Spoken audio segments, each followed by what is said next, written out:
Olá pessoal, hoje teremos a apresentação do vídeo com o tema Orientações para adolescentes com problemas emocionais e comportamentais no contexto da pandemia do Covid-19.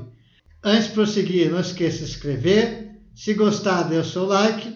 Para quem não me conhece, sou o professor Luiz e seja bem-vindo ao canal Passando em Matemática. E agora com vocês, a psicóloga Gimélia Guerra. Olá pessoal, tudo bem? Eu me chamo Gimélia Guerra, sou psicóloga e hoje então vim aqui no curso Prepare para gravar esse primeiro vídeo para vocês, conforme a gente tinha combinado, conforme a gente tinha anunciado aí para vocês, para a gente estar conversando aí um pouquinho, né? Foi disponibilizado então um formulário, um questionário lá para vocês estarem podendo colocar as dúvidas lá de vocês, as angústias, algumas queixas que vocês estão passando, estão tendo que enfrentar nesse período atual que a gente está vivendo, que é o cenário da pandemia, né? E aí então a gente vai conversar um pouco sobre isso. De todas as perguntas que apareceram lá, a gente selecionou algumas e a gente vai estar conversando aqui com vocês. E aí, num próximo momento, vocês também podem estar comentando aqui o que vocês gostariam, né, que fosse colocado em outro momento. E aí, também a gente vai selecionar outras dúvidas no próximo vídeo, tá? Também vocês podem colocar se vocês gostariam que fosse gravado, que fosse ao vivo. Então, é importante que vocês fiquem bem à vontade, se sintam bem à vontade para estar colocando na página as questões de vocês. Bem, então, primeiramente a gente gostaria, né, de atingir o público adolescente, né, de estar vendo como é que vocês estão nesse momento. A gente sabe que a pandemia, ela já está, o cenário que a gente está vivendo, ele já está instaurado, né? Desde março a gente está enfrentando essa situação e não tem como a gente fugir disso. O que a gente precisa agora é encontrar recursos, e aí dentro da gente, recursos internos, para a gente poder estar enfrentando isso, né? Isso faz parte da nossa vida, do nosso cotidiano, né? É claro que se a gente pensar na adolescência, por exemplo, o que eu, enquanto adolescente, estou com mais dificuldade? O que será que está aparecendo para mim aí que eu estou...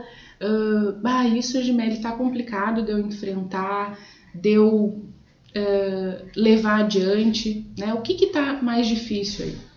A gente sabe que na adolescência a gente tem várias transformações, né? E aí a gente pode pensar na transformação do nosso corpo, né? Transformações físicas, biológicas.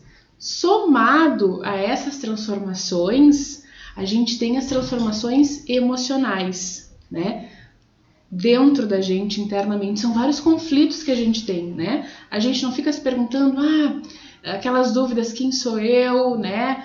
Para onde vou? Que curso que eu vou fazer daqui para frente? Como é que vai ser depois que eu já estiver ali no final da minha adolescência? O que vai ser? Qual a perspectiva que eu vou ter para o meu futuro? Vou ficar na casa dos meus pais? Não vou? Vou passar no Enem? Não vou? Vou passar no vestibular? Vou morar onde?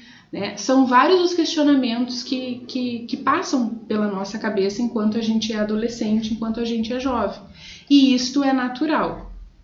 Claro que quando a gente está num cenário de crise, por exemplo, que é o que a gente está, crise pode ser até uma palavra parecer meio pesada, né? Mas é o que a gente está vivendo, né? Em vários sentidos, a pandemia ela se mostrou uma crise. Veja, por outro lado, e isso não é um clichê, né, mas é para vocês pensarem e refletirem, toda e qualquer crise, pessoal, ela vai sim trazer algo de bom para nós, né? Algo que a gente possa refletir, que são inúmeras, né? Isso fazem parte da nossa vida, não só enquanto adolescente, mas enquanto adulto também. Então, como é que eu lido com as minhas frustrações? É eu tentar extrair aquilo que tem de bom. Tá, Gimelli, mas o que tem de bom nessa crise, né? Aí cada um vai poder também estar compartilhando aqui conosco depois, com os comentários, dizendo o que aprendeu, porque se a gente pensar bem a fundo, se a gente, né, refletir, alguma coisa vai ter de bom, né? Alguma coisa que de repente na minha rotina eu não fazia antes, que a minha rotina tá diferente, né? A gente sabe, mas que eu consegui, de repente, teve alguma coisa de bom. A gente vai falando mais sobre. Eu queria também, então, explorar um pouco, tá? Algumas perguntas, conforme eu falei para vocês, que a gente selecionou. Eu vou estar lendo aqui para vocês e a gente vai poder discutir um pouco mais, tá? Então, teve uma menina, né, com 16 anos de idade, que trouxe a seguinte questão para nós. Quando o isolamento social começou, levei numa boa. Não me apavorei, mas sabia que tinha que me cuidar, pois tenho pessoas idosas em casa. A partir de junho, mais ou menos, eu fiquei um pouco assustada por causa do colégio. Era tanta coisa, coisas que eu nem entendia e não tinha para quem perguntar, nem nada.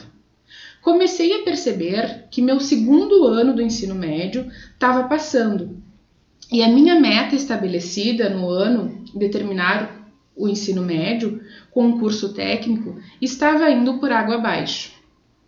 Pois meu terceiro ano, quero me dedicar somente para o Enem. Quando comecei a buscar alguma coisa EAD, me dei conta que não sei o que quero. Tenho sonhos, mas me falta certeza do que curso vou escolher, de qual que é certo para mim. Não consegui entrar em um curso EAD e esse pensamento de insuficiência tomou conta de mim até agora.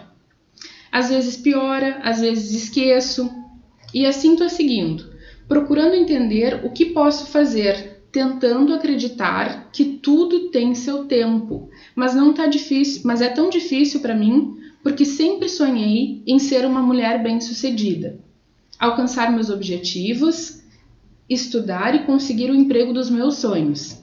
Mas nesse momento, pensamento vem de que eu não estou fazendo nada para conseguir. Então,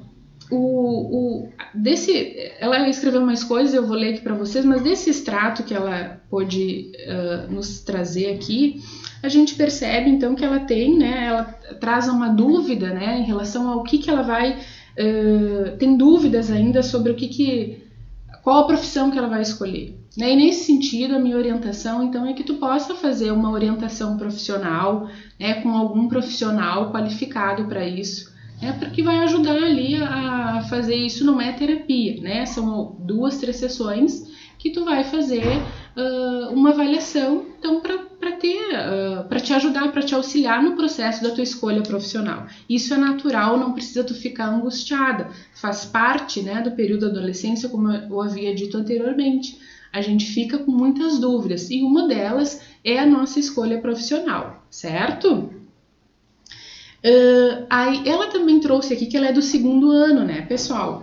Não querendo minimizar essa fala da estudante, né? Mas o segundo ano a gente sabe que de uma maneira ele é mais tranquilo, claro que ele é puxado didaticamente, mas é mais tranquilo em relação, se a gente pensar nos adolescentes, nos estudantes do terceiro ano, por exemplo, se a gente fizer esse comparativo.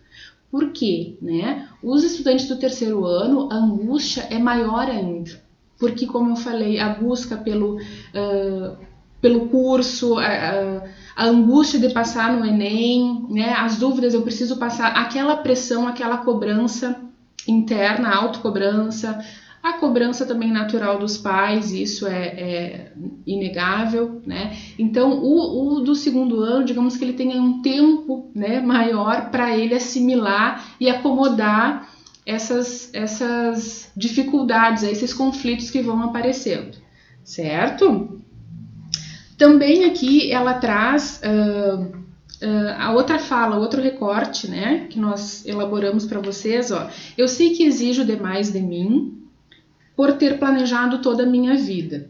Isso me sufoca por não conseguir fazer nada. Eu tive tanta oportunidade de começar cursos e sempre deixei para lá por motivos maiores. tipo meus pais não deixarem. Eu penso que qualquer uma delas eu não estaria sentindo isso. Essa insuficiência comigo mesma, essa indecisão, esse aflito, né? Então, quando ela traz aqui que esse planejar, ela planejou toda a vida, né? Às vezes a gente fica também angustiada, né? Que a gente planeja alguma coisa. Até então, vamos colocar até março, a gente tinha nossas vidas planejadas. Muitas pessoas tinham viagens, tinham métodos, planos ali de estudos, né? Uma rotina já mais ou menos elaborada. E aí, isso se quebrou, né? Então, eu tive que me readequar a isso. Né? Então, nesse sentido, não é que tu vai precisar perder tudo isso, mas tu vai ter que ver um meio de readequar isso nesse momento atual que a gente está vivendo, né? O planejamento ele vai poder existir, mas aí tu vai ter que encontrar um jeito de readequar nessa nova rotina que a gente está vivendo, e é possível, tá? Tu disse aqui que tu tem um perfil de se cobrar bastante, né, de se exigir. Eu acho que esse é o momento também de tu poder olhar para ti, né? Olhar para ti e não ficar nessa cobrança. Isso isso atrapalha, né, a tua saúde mental. Quando a gente se cobra demais, a gente pode estar entrando num esgotamento aí, né? E a nossa saúde mental ficar fragilizada e aí depois lá na frente eu ter problemas, né? A própria pandemia, como eu falei para vocês, uma crise, ela traz coisas boas para a gente poder refletir, né? Mas também a crise, se eu não olhar para mim, não cuidar da minha saúde mental, eu posso sim vir a desenvolver um transtorno mental, tá? Então tem que cuidar isso, certo? E aí depois ela agradece, né, aqui no final, obrigada por receber meu desabafo, isso vai ser ótimo para muitos adolescentes, acredite, incrível essa iniciativa do curso Prepare por pensarem nos jovens, uma geração tanto abalada, fiquem bem. Então, obrigada, né, querida, pelo teu feedback, né, isso foi justamente pensando essa iniciativa em vocês, né, e como tu falou, a adolescência é uma geração delicada, né? Tu colocou ali abalada, delicada. São muitas as transformações, como a gente falou, não só físicas, mas também emocionais. Mas a gente está aqui para ajudar vocês no que vocês precisarem. E aí, para a gente continuar, então, acredito que alguns pais também, algumas famílias estejam nos assistindo, né? E o quanto é importante a gente olhar também para esse convívio, né, familiar, que a gente sabe, assim como para adolescente não está tão legal, né, essa questão do confinamento, as relações familiares também, né, ficaram um pouco mais delicadas também, né? Então a gente poder olhar para esses pais também, né, o adolescente, e aí o meu recado vai para os filhos e para os pais, né, de um poder estar olhando para o outro, um estar podendo ajudar o outro, que é uma relação difícil, é uma relação que a gente está percebendo que está aparecendo algumas coisas, né? No próprio consultório a gente vê algumas demandas aí de dificuldades, de estresse, a irritabilidade também aparece um pouco mais, né? Mas da gente poder estar olhando mais para isso, né? E eu acho que a palavra que fica, assim, né, pessoal, é paciência, é tolerância, né, nesse momento, para não potencializar mais aquela agitação, aquela ansiedade, né? Eu acho que agora a gente tem que desacelerar um pouco, repensar as nossas coisas, os nossos valores, né, o que realmente importa, né, na relação do dia a dia, no convívio do dia a dia. Então, tanto o filho ter paciência com os pais e os pais terem paciência com os filhos, né? Procurar dentro da rotina adequar a melhor forma de conviver, né? Porque olha que legal, se não é em casa, então o lugar mais ideal, né, para a gente poder trocar, para a gente poder conversar com o pai, com a mãe, né? O que fica talvez mais repetitivo é que está sendo só em casa, a gente não está podendo sair, né? Porque o ser humano é um ser social, a gente precisa se relacionar com o outro, a gente precisa ver pessoas, né? A gente precisa ser sinestésico, né? Tocar nas pessoas, a gente não está tendo isso, então a gente está meio anestesiado, né? mas de poder então resgatar algumas coisas da rotina que, se de repente isso não estava acontecendo, poder trazer para a rotina de agora, a rotina atual, poder dar um espaço para os pais ensinarem algumas coisas para os filhos, a brincar, a jogar, conversar sobre isso, né? E os pais da mesma maneira, né? Terem momento de escuta, de abertura com os filhos, né? De poder escutar as demandas, as queixas dos filhos também, mas antes de tudo observar o teu filho, né? Se vê que está alguma coisa diferente, algum comportamento diferente, né? Eu acho que poder observar e se mostrar disponível então para o teu filho, para tua filha, né? Se observar que algum sintoma, algum comportamento diferente persistir, né, por mais de 15 dias, 20 dias, aí a gente pode pensar, né, numa questão mais problemática, né, numa questão que de repente vai precisar de uma ajuda profissional. Mas se não te coloca à disposição do teu filho, da tua filha para conversar, que com certeza ele vai se sentir à vontade para isso. Então, pessoal, eu espero que vocês tenham gostado desse vídeo. Nós, né, eu juntamente com a parceria do curso Prepare, nós estamos à disposição de vocês para quaisquer dúvidas que vocês tiverem, qualquer tipo de comentário. Aqui não tem certo ou errado, né? De repente a tua dúvida pode ser a dúvida de uma outra pessoa que está, mesmo de casa, né, através daí do outro lado da tela, está com dificuldade de perguntar ou está com vergonha, né? Então faça a tua pergunta, faça o teu comentário, que nós estamos aqui à disposição para vocês. Um abraço e até a próxima!